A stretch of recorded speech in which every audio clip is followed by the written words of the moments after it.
Hi guys, welcome to Midball Saga. And obviously, in this video, we'll discuss about some sort of, Ballon d'Or drama. उसके nominees आ गए हैं. Nominees, well, you know, we'll discuss in of every department. These nominees are, we'll start from the goalkeeper, then midfielders, then, forwards. So let's see how it goes.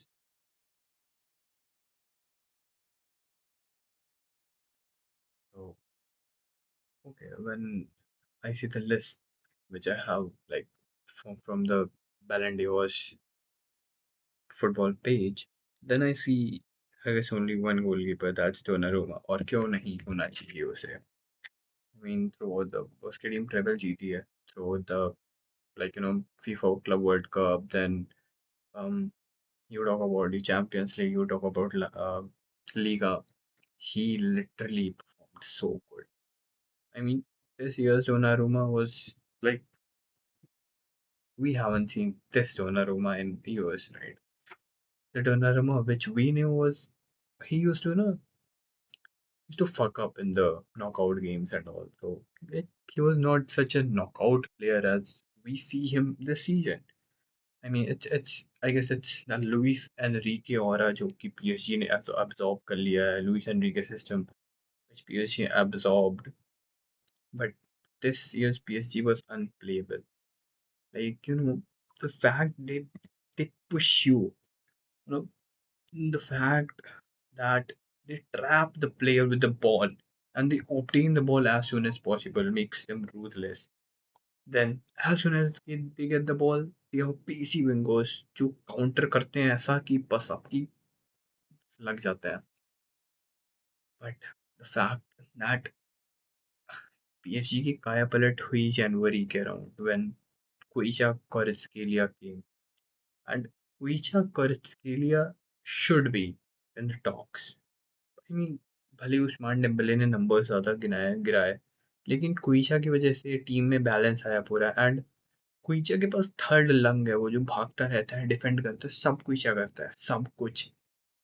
तो अभी सी बात है, goalkeeper में सिर्फ एक ही हमारे पास नॉमिनी है जो कि है Donnarumma. Then we'll move towards midfield. We have Florian Wirtz, Vitinha, Fabian Ruiz, Declan Rice, Pedri, Michael Olise, Cole Palmer, Scott McTominay, Alexis McAllister, and आपका I guess that's all. Oh, I'll go to the defenders बाद में. But you see, Cole Palmer का इसमें you know nominee में होना और Caicedo का nominee में ना होना, जो कि बाबा ने भी बात करी थी. It raises some questions कि seriously man, कोल पामर का सिर्फ आधा सीजन जनवरी के बाद का सीजन अच्छा गया है. बाकी तो उसने ऐसे बाकी वो ऐसे उसकी गाड़ी जाती है ऐसे यूं फिर उसके बाद उठी ऐसे. बट ठीक है, it's all right, it's all right. But थोड़ा अजीब है कोल पामा का होना, जूड बेलिंगम का होना is weird. Because Jude Bellingham का सीजन ये सीजन उतना अच्छा नहीं गया है, बट वॉलवर्दे का season was so good. Valverde ने इस सीजन तो जो खेला है, I guess he was too good to be not included in this nominees. भाई क्या है ये नॉमिनीज, जूड बेलिंगम इंक्लूडेड है और तुम्हारा वॉलवर्दे नहीं है. दैट्स सो रिडिकुलस कि किस बेसिस पे भाई वॉलवर्दे ने बचाई है, पिछवाड़े बचाए हैं रियल मैड्रिड के, वरना पेल ही जाती क्या भाई. पेद्री का होना बनता है क्योंकि बार्सिलोना के पूरे system ball goes through Pedri. पूरे time ball will come to Pedri and will go through Pedri. Declan Rice का भी सीजन अच्छा गया है. Then will talk about Fabian Ruiz. I mean crazy that no players out of 30 are from PSG. सोचो उनकी पूरी lineup और exact पूरी lineup. And I should talk about one more player जो कि है जिसको शुड बी, वो PSG का ही है, जिसको should also be included in the nominees. तो एग्जैक्टली वही मेरी बात है कि जूड बेलिंगम का ना होना, आई मीन जूड बेलिंगम का होना, वालवर्दे का ना होना raises some questions, raises some deep questions. क्यों ऐसा है भाई? हम्म, तो बेसिकली ना बैलन डोर के नॉमिनीज ये थोड़े बहुत पीआर पे बेस्ड हो जाते हैं, थोड़े वालवर्दे, मोहम्मद सलाह, इन सब का इतना पीआर है नहीं. तो दैट्स व्हाई वो उस गोट के रेस में कहीं पीछे से रह जाते हैं, क्योंकि वालवर्दे रियल मैड्रिड का ऐसा प्लेयर है कि वो ना हो तो लग जाए अच्छे खासे उनकी बैक लाइन के। सो ओके, हम लोग डिफेंस की बात नहीं कर पाए, तो डिफेंस की बात हम करेंगे। तो डिफेंस में हमारे पास नॉमिनीज हैं। वर्जिल वैन डाइक ऑब्वियसली होने ही चाहिए। देन आपके हैं Achraf Hakimi. Then Denzel Dumfries. Basic तीन तीन डेंजिल डमफ्रीज का भी यू नो बाद का सीजन अच्छा गया। बेस्टोनी को इनकी जगह होना चाहिए था, क्योंकि बेस्टोनी का थ्रू आउट सीजन बहुत अच्छा गया। इंटर मिलान ने फाइनल्स तक सफ़र किया। मतलब ऑब्वियसली बात है, पूरा सफ़र क्या किया, फाइनल्स में तो उन्होंने सफ़र किया। उनका फाइनल्स तक का सफ़र रहा, उसमें बेस्टोनी का लाइक काफ़ी बड़ा योगदान था। तो इतना बड़ा हाथ था उनका, इतना बड़ा ऐसे, इतना बड़ा हाथ था भाई। I just made a little flex. तो हाँ, तो एंड ऑब्वियसली बात है, अशरफ हकीमी का भी तो होना ज़रूरी था। बट एक बंदा है जिसको मुझे मेंशन करना पड़ेगा कि शायद उसको भी होना चाहिए था इस नॉमिनी लिस्ट में, जिसका था पाँचों नाम। अशरफ हकीमी और नूनो मेंडिस इतना आगे जा पाते हैं क्योंकि पाँचों उनके पीछे खड़ा होता है उनकी बचाने के लिए। अब फाइनल्स में पाँचों नहीं था। अगर होता तो शायद चेल्सी शायद 1-0 से जीतती, या शायद बच जाते, पीएसजी कुछ कर लेती। क्योंकि जहाँ पे पीएसजी के 2 गोल गिरे भाई, पीएसजी ने उनके शोल्डर से ड्रॉप हो गए। So this was the whole story. And now obvious सी बात है, बेलेंडियोर कितना अटैक फेवर्ड है, तो विल टॉक अबाउट कितने अटैकर्स हैं। Ousmane Dembele, Desire Doue, Serhou Guirassy. Good, ये गुड है कि Guirassy is in the list. I mean crazy good. गे Viktor Gyokeres, Erling Haaland, Harry Kane, Khvicha Kvaratskhelia, Robert Lewandowski, Lautaro Martinez, Kylian Mbappe, Lamine Yamal, Vinicius Junior. Seriously man, Vinicius junior भाई, आप लोग bro, tell me in the comments and be honest. Real Madrid fans, don't be fucking biased. Does Vinicius Junior really deserves to be in this list? Be honest. Michael Olise, then Rafinha, Mohamed Salah. So, अब यहाँ पे बात आती है कि Julian Alvarez. I mean उसका इतना अच्छा सीजन गया। अच्छा सीजन क्या, उसका एक तो one of the best seasons in Europe, वो गया उसका सीजन। पहले सीजन आया एटलेटिको मैड्रिड ने, और पूरी अपनी हवा एटलेटिको मैड्रिड की उसने अपने नाम की कर ली कि Julian Alvarez Pep, Atletico Madrid is the club where Julian Alvarez plays. ऐसी इसने ऐसी इसने जगह बनाई एक सीजन में, उसने बहुत ज़्यादा फैन कैप्चर कर लिए अपने एटलेटिको मैड्रिड में and all. Vinicius Junior in place of Julian Alvarez sounds very weird. बाकी सारे nominees are good I would say. Ousmane Dembele deserves, Desire Doue deserves, Lautaro Martinez deserves, Kylian Mbappe deserves, Lamine Yamal deserves, Vitinha obvious सी बात है, ठीक है, but obvious सी बात है, मतलब the season which PSG had, it's crazy. So अब यहाँ पे हम लोग final question पे आते हैं कि who will be winning the Ballon d'Or this season? Like what's my opinion? See, I mean, people might say that I'm being biased towards Barcelona, but see, this is my belief.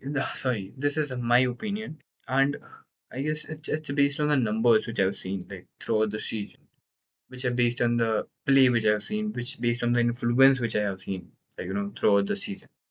So when we'll talk about it, we'll talk about the whole of the influence, कैसे किसने अपनी team में ज़्यादा contribute किया and all that stuff.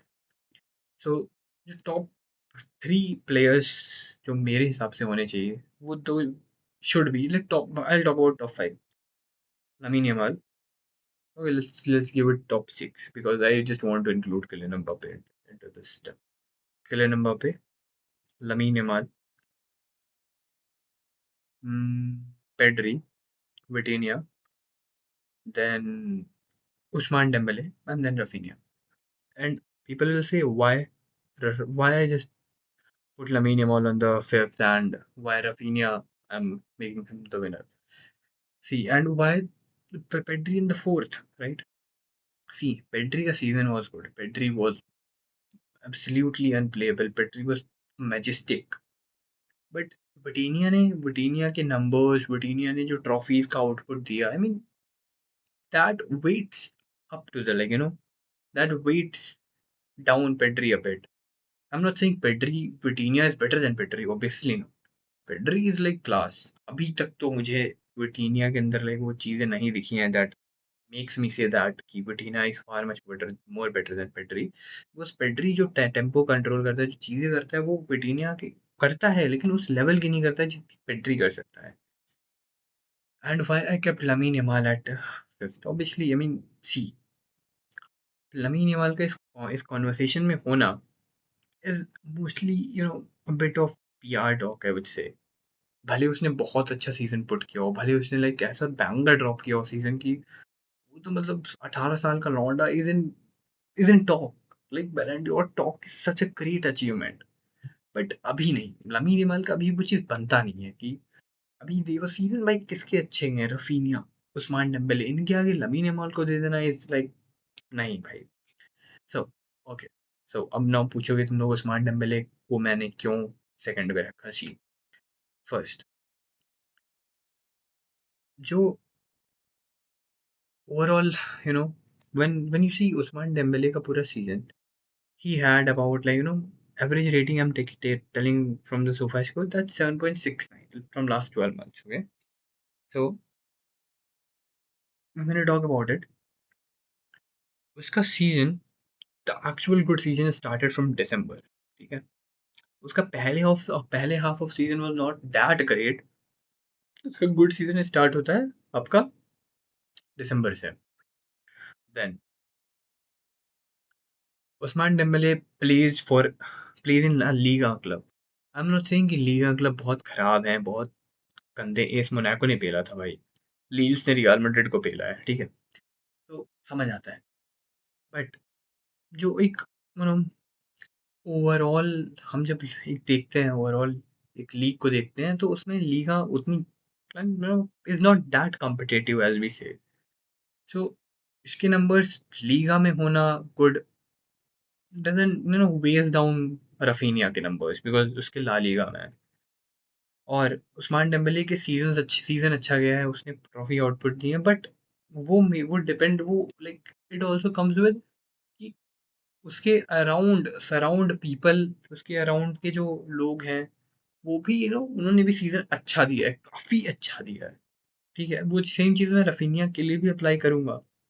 But Usman Dembele का पहली चीज तो आधा हाफ सीजन के अच्छा खराब, मतलब अच्छा गया है, उसने आउटपुट दिए हैं, बट वो डिपेंड कर, वो ओवरऑल एक टीम के आउटपुट है, ना कि एक प्लेयर के. और इन्फ्लुएंस उस्मान डेम्बेले का, if I am being honest, influence Ousmane Dembele का उस पीएसजी में उतना नहीं है जितना राफिनिया का बार्सिलोना के गेम्स में था. And I guess you will agree to that. अब अब I'll come to the point why I give Rafinha, why I put Rafinha at number one. So when I check Rafinha की, you know last 12 months की rating it's 7.78. अक्टूबर में 8.5, दिसंबर में 8, 7.9, 7.9, 7.7, 7.6, 7.9. It's better than, उसने starting से ही better season दिया है Raphinha ने. इसका ओवरऑल सीजन बेटर था. 60 plus GAs after Ronaldo and Messi, पहला बंदा. Top GA, top goal scorer और असिस्ट वाला बंदा इन चैंपियंस लीग. उससे एमवीपी ऑफ द टूर्नामेंट इसने छीन लिया गया, चोरी. It's a daylight robbery to give it to Ousmane Dembele, because it was deserved by Raphinha भाई. उसने लिटरली ही ही आउटक्लास्ड एवरीबॉडी दिस सीजन. उसने इतने सारे गेम्स में ही influence the game to the level कि बार्सिलोना के उसने जिताया है अकेले, सॉरी, उसने बार्सिलोना को जिताया है. In the last minute goals तुम काउंट कर लो, बायर्न के अगेंस्ट हैट्रिक काउंट कर लो, रियल मैड्रिड के अगेंस्ट प्लेस काउंट कर लो, उसके बाद तुम इंटर मिलान के अगेंस्ट एवरी लास्ट मिनट गोल काउंट कर लो जो उसने लेवलोस किए हैं एंड ऑल. बेंफिका के अगेंस्ट वो गोल काउंट कर लो. ही गेव यू मल्टीपल ऐसे moments. And he was highly influential. जब हम बात करते हैं कि रफीनिया का कैसा सीजन था, रफीनिया का season was way way wonderful, way way majestic then you know आपका Ousmane Dembele. So when you talk about overall season की किसने कैसे नंबर्स पुट किए, रफीना के नंबर्स भी ज़्यादा है उस्मान डेम्बेले से, but it's the trophy output भी कम ही है, because FIFA club world cup में तो खेल ही नहीं, ऑब्वियस सी बात है Barcelona. But when you talk about कि चैंपियंस लीग जीत गए हैं, तो it can be controversial, but मेरे हिसाब से winner is Raphinha for me. अब आप लोग बोलोगे कि मैं बायस्ड हूँ, बट आई गेस मैंने अपना काफ़ी ज़्यादा क्लैरिटी, लाइक अपना अपना ओपिनियन का एक्सप्लेनेशन दे दिया। आई होप आप लोग मुझे कमेंट्स में बताएं कि आप लोग क्या सोचते हो। तब तक के लिए बाय बाय, सायोनारा, सी यू, बाय बाय।